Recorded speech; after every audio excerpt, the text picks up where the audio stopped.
de defesa cibernética. Eu confundi com segurança cibernética. Ele que é gerente de defesa cibernética. Ele também é pós-graduado pela PUC-Rio e pela Harvard Business School, né, na área de sistemas, de análise de sistemas.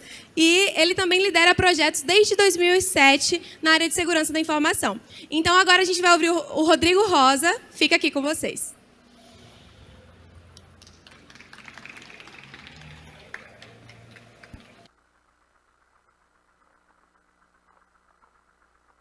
Alô? Todo mundo ouvindo?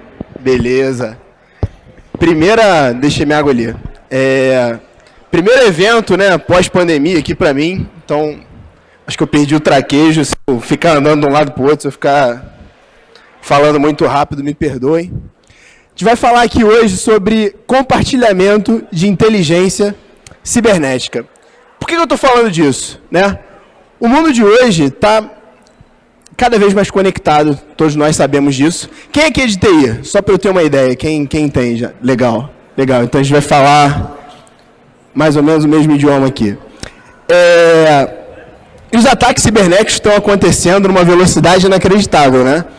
Isso daí é uma linha do tempo que começou ali no início da pandemia, e a gente tem diversas empresas de diversos segmentos da indústria, de vários setores sendo atacadas, né? As empresas que estão marcadas de laranja sofreram ataques nas suas plantas industriais, ou seja, comprometimento de linha de produção, né? Comprometimentos que levaram perda financeira, comprometimentos que levaram perda de dados sensíveis, segredos industriais, e isso aconteceu de uma forma muito forte, está acontecendo. O cybercrime hoje é um negócio rentável, né? E todos esses ataques foram culminando, né? Esse é o relatório do Fórum Mundial, né? Fórum Econômico Mundial, e ele está relatando aqui que o sexto risco mais comentado em todo o mundo é, de fato, o risco de uma falha de segurança cibernética. Uma falha de cibersegurança comprometendo as operações dos negócios e a continuidade de uma solução, de um segmento, de uma indústria. E isso é muito preocupante, isso tem acontecido cada vez mais. E aqui dois exemplos clássicos, né? Um da nossa indústria de óleo e gás, que é a Saudi Aramco, que teve um ataque cibernético que comprometeu as operações. E na Flórida, agora, no ano passado, um hacker conseguiu acessar os sistemas de uma unidade de tratamento de água e subir os níveis de flúor da mistura daquela planta, né? Obviamente, algumas contingências foram acionadas e isso não chegou até a população. Mas é o típico exemplo de que o mundo, como está conectado hoje, pode levar a grandes catástrofes, né? Agora, nessa guerra da Ucrânia com a Rússia, a gente viu a rede 5G ser praticamente desligada, a rede 4G ser completamente desligada. Os ucranianos, até o Elon Musk chegar lá, ficaram completamente offline, né? Isso é uma realidade, isso não é mais tema de Hollywood. E aí, onde é que a gente entra em relação a isso, né? O custo médio de uma violação de dados foi de quase 4 milhões de dólares em 2020. O tempo médio para você achar uma violação dessa, né, até o time de resposta de incidente entrar no problema e conseguir identificar uma violação, foram 207 dias. Então, desde o início do ataque até os times, de fato, começarem a contingência e o tratamento, o tempo médio para descobrir esse ataque são 207 dias. É muito tempo.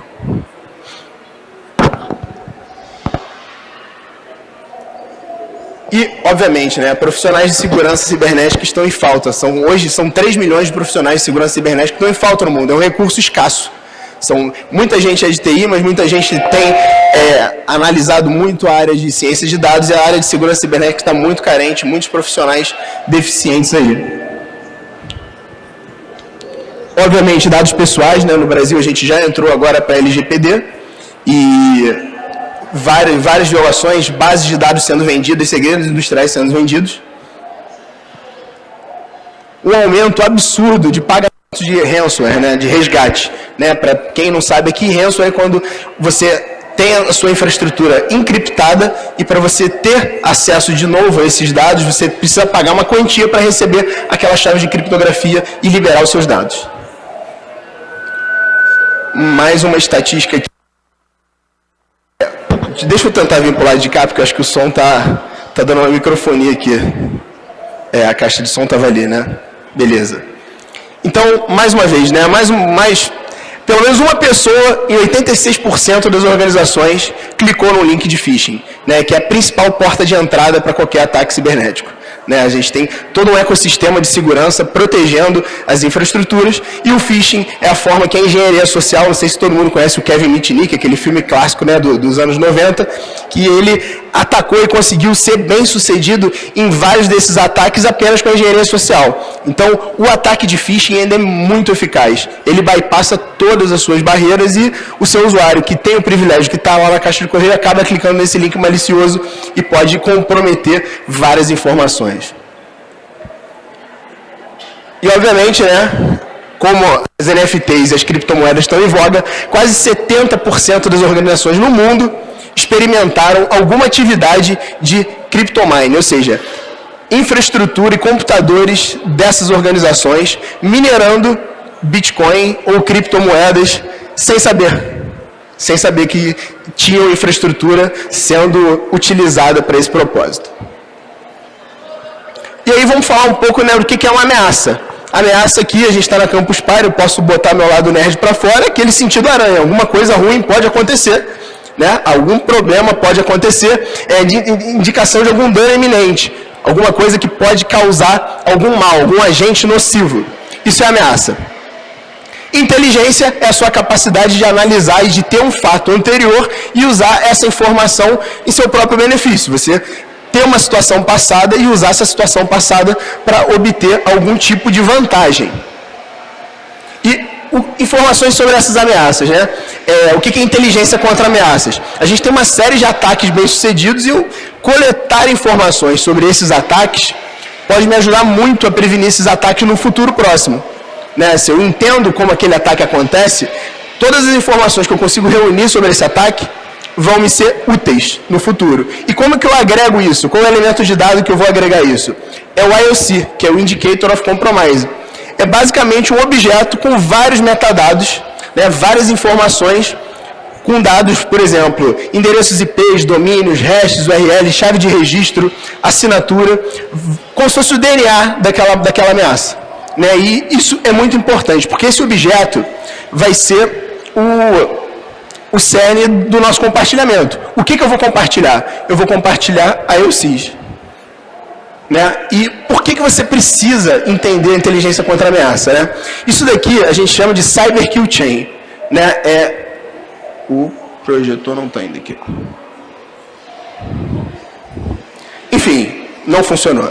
É uma cadeia, todo ataque cibernético, ele segue basicamente essa ordem, né? Os primeiros processos ali, você está reconhecendo aquele ambiente, você começa a estudar e levantar informações daquele ambiente que você quer atacar, né? Isso é muito importante, você levantar todos os indícios e todas as possibilidades, todo o DNA daquela infraestrutura, quais são os aspectos que podem ter vulnerabilidade, quais são os ativos que podem ter vulnerabilidade, para a gente conseguir, de fato, atacar essa infraestrutura. E a partir daí, você começa a juntar e preparar as suas armas. Você vai começar a preparar os seus scripts, as suas ferramentas, para poder atacar aquela infraestrutura propriamente dita.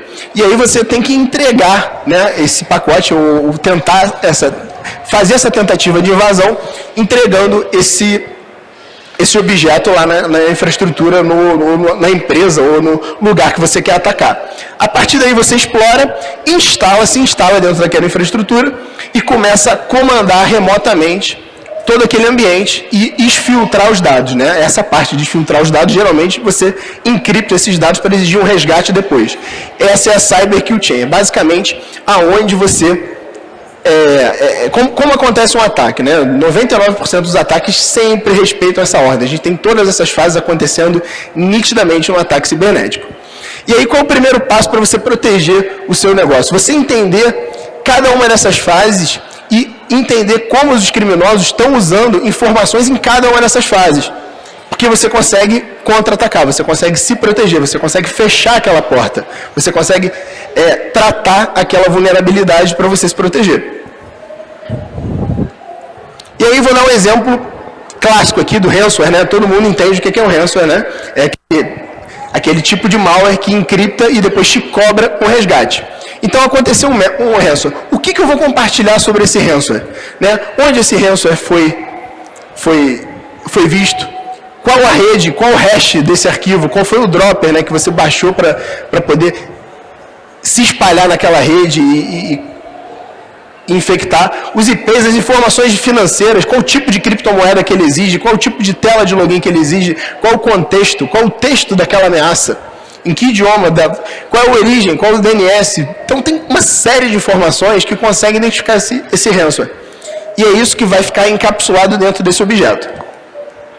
O que a gente faz com isso, né?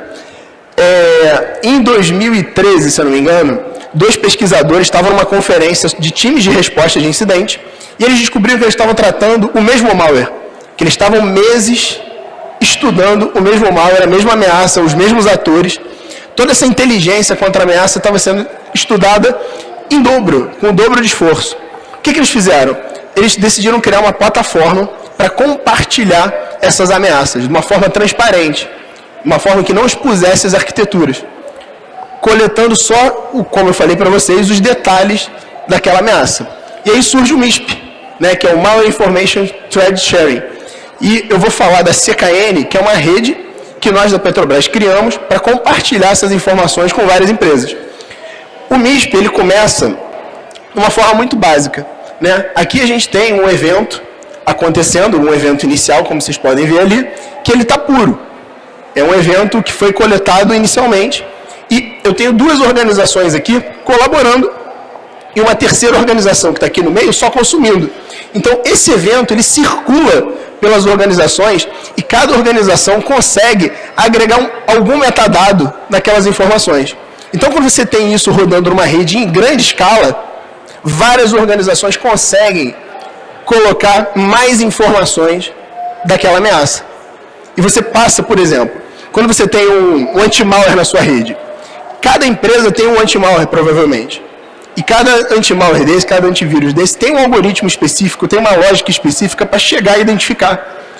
Quando eu tenho vários softwares anti-malware atuando na mesma ameaça, eu tenho muito mais informação para compartilhar e para conseguir bloquear isso de forma autônoma. Então, acho que todo mundo entendeu, né? O evento fica circulando entre as organizações e cada um vai agregando o que sabe sobre esse evento, o que os seus sensores captaram sobre esse evento. E aí, essa é uma figura que é clássica, né? Você tem aqui, eu falei de vários sensores, né? Você tem lá seu firewall de borda, o seu scan de vulnerabilidade, o seu CIEM, que está correlacionando várias informações de várias fontes diferentes, as suas proteções de endpoint, como eu disse aqui, o antivírus, ou procurando lá dados desses malwares, o IDS, Data Lake, que é uma coisa muito importante hoje, a gente está falando muito de ciência de dados, né? Os Data Lakes têm coletado muita informação relevante para a gente correlacionar, e os times de resposta de incidente também de cada organização. O MISP dá a possibilidade de você inserir dentro desse IOC um campo de texto livre. Então os times de resposta de incidente conseguem adicionar informação de como eles trataram aquele malware. Isso começa a circular, isso começa a fazer sentido e as pessoas dos outros times conseguem aproveitar essa informação. Então, basicamente, o MISP ele se conecta em todas essas fontes nas organizações para agregar essas informações e enriquecer o evento.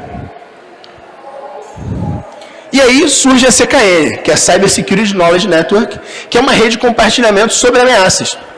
Né? E o interessante disso é que quando isso surgiu em 2020, né, na Petrobras, com essa rede de compartilhamento de IOCs envolvendo várias empresas de vários setores. A gente conta com mais de 50 empresas colaborando com essas informações, né, empresas do governo, empresas da indústria, do varejo, empresas financeiras. Eu vou mostrar uma foto aqui com a nossa rede simplificada hoje aqui, mas a gente tem trocado essas informações e tem sido muito produtivo. Né? Todos esses dados, todas essas informações, elas chegam numa base de dados e a gente consegue disparar proteções automáticas, né? Porque é um volume de informação gigantesco. Então, eu não tenho como tratar isso manualmente, ainda mais ganhando uma escala com 50 empresas de grande porte. O que eu faço? Esses ataques, essas informações, elas, com uma certa inteligência do time para montar os scripts, a gente consegue, por exemplo, a gente recebe uma informação de um ransomware.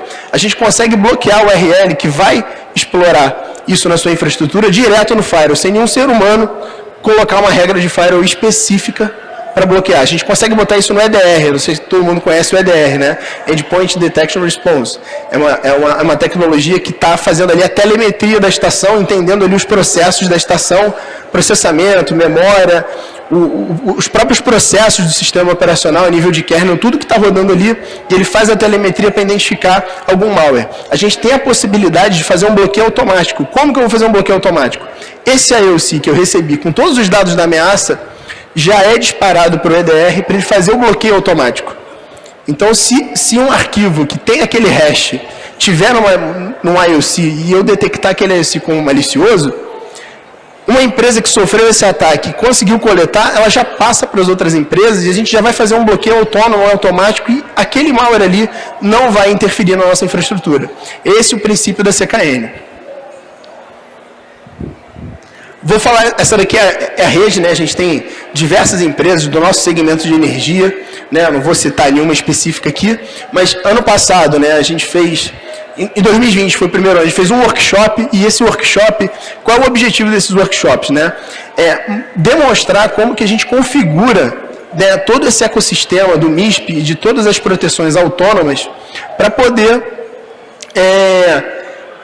bloquear automaticamente. Não é uma coisa trivial você criar esse ecossistema, você preparar o MISP para receber esses eventos. E outra coisa é você se conectar com as outras entidades, tem um processo. Então, esses workshops foram para ensinar, né? O nosso time de resposta de incidente aprendeu sobre a ferramenta e, a partir daí, ele passou a criar um material e um curso para orientar as outras empresas a se conectarem nessa rede. Não é uma coisa simples se conectar nessa rede, então a gente criou um workshop para fazer um startup kit, para criar toda essa imagem em container e instalar isso na infraestrutura para você poder, né, para a entidade que está participando da rede, poder usufruir de fato desse compartilhamento de inteligência. Né, fizemos uma conferência grande no ano passado e o objetivo dessa conferência foi trazer todas essas empresas para falar sobre incidente cibernético e falar da experiência de como tratar esses incidentes de forma autônoma. Tá? Era isso, esse é o meu e-mail, meu LinkedIn. E aí eu vou abrir agora para pergunta, né? Eu tenho aí um tempo para pergunta. Vamos lá. Espera aí que ela vai pegar o microfone.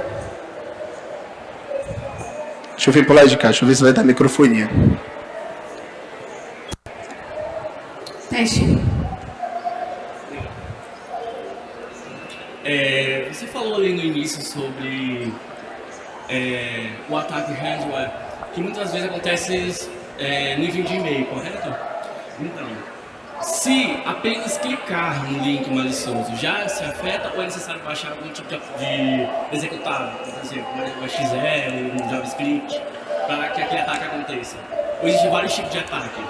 Existem vários tipos de ataque. Quando você clica num link, ele vai te redirecionar para algum site, e esse site vai executar alguma coisa na sua máquina. E, a partir desse momento, você tem uma série de camadas de proteção que podem mitigar essa resposta. Né? Se, de fato, esse link te levar a fazer um download, instalar, rodar algum script, rodar algum código na sua máquina, de fato, se você estiver vulnerável, né, esse programa vai explorar alguma vulnerabilidade.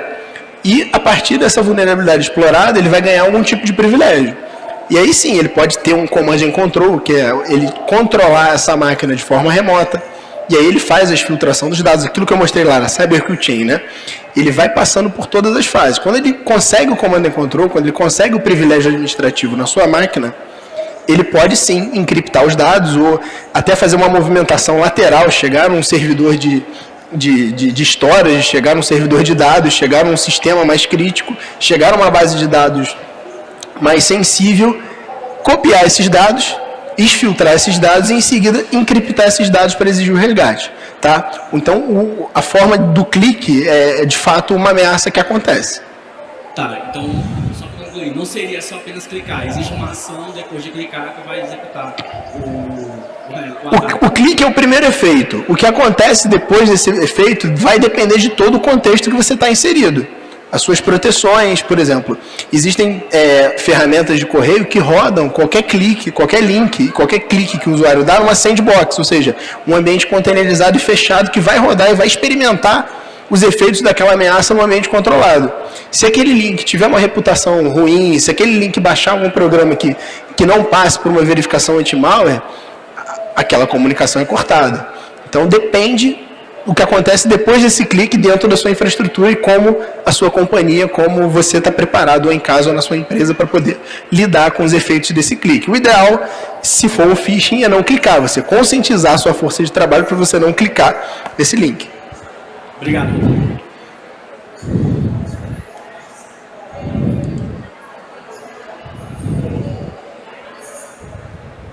Boa tarde, Rodrigo.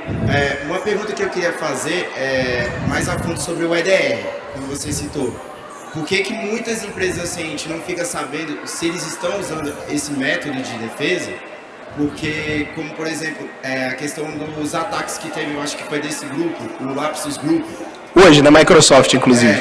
Então, como a gente, por exemplo, a gente não sabe se essas empresas adotam esse EDR, porque como ele já diz no próprio nome, Endpoint Detection Response. Então, assim, como a gente tem que estar preparado assim, porque é uma evolução para pensar o EDR, que ele é mais que um antivírus, né? Então, assim, como você pode pontuar assim, como o EDR pode ser falho com esses ataques recentes que esses grupos lá que estão utilizando? O que acontece? Todos os grupos eles usam ataque dia zero, mas aqui pontuando no início da sua pergunta, né? O EDR é uma abordagem completamente nova para o que a gente tinha em relação ao anti-malware. Antigamente você fazia literalmente cara e crachá. Você olhava um hash e olhava lá uma assinatura, olhava na sua base de dados, tá classificado como vírus, você bloqueia. Isso é um antivírus clássico que todo mundo tem em casa. Isso mostrou muito falho, as bases descentralizadas, o tempo de atualização muito difícil, os vírus que são polimórficos e que se mutam e conseguem atacar mudando o hash. Então, qual foi a ideia? Colocar um software que olhasse os efeitos, o comportamento desse arquivo dentro do endpoint.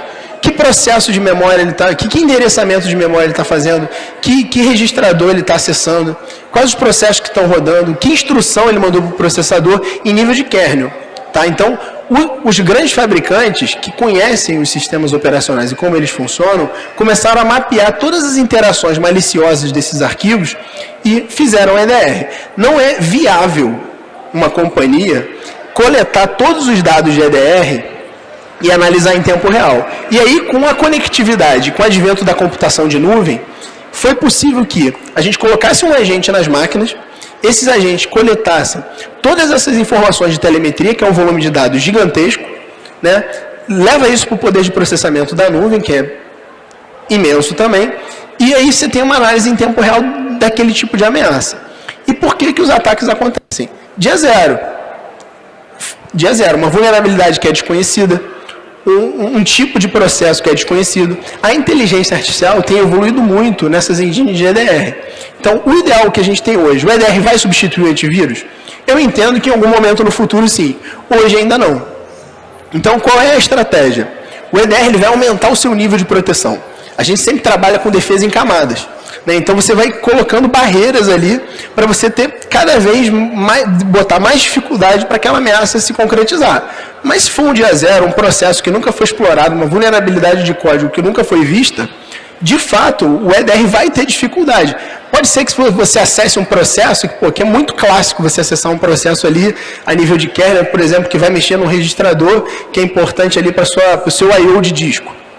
O EDR vai entender, esse cara aqui está mexendo num processo para ficar lendo aqui, vendo o que eu estou fazendo descrita no disco. Então ele vai ficar mais esperto, mas as ameaças têm evoluído muito, então eles estão procurando processos e formas de forma inovadora. Né? Um jogo eterno de gato e rato. Quanto mais barreiras você coloca, maior a sua chance de ser bem sucedido de proteger essa ameaça.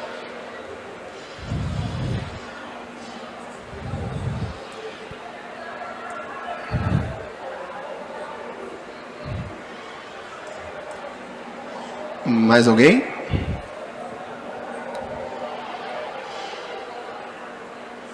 Fechou? Então é isso, pessoal. Aqui estão meus contatos. Se alguém quiser trocar uma ideia, está meu LinkedIn, meu e-mail. Fiquem à vontade para entrar em contato e trocar uma ideia aí sobre cyber, sobre compartilhamento. Para entrar na CKN, tem todo um processo, tem toda uma triagem que a gente faz. Então, se alguém tiver interesse, uma organização, entrar na CKN, a gente tem um nível de triagem, pré-requisitos lá, e mandando um e-mail para mim, eu vou redirecionar lá internamente e a gente pode, quem sabe aí na frente, compartilhar inteligência com a sua infraestrutura. É isso. Muito obrigado.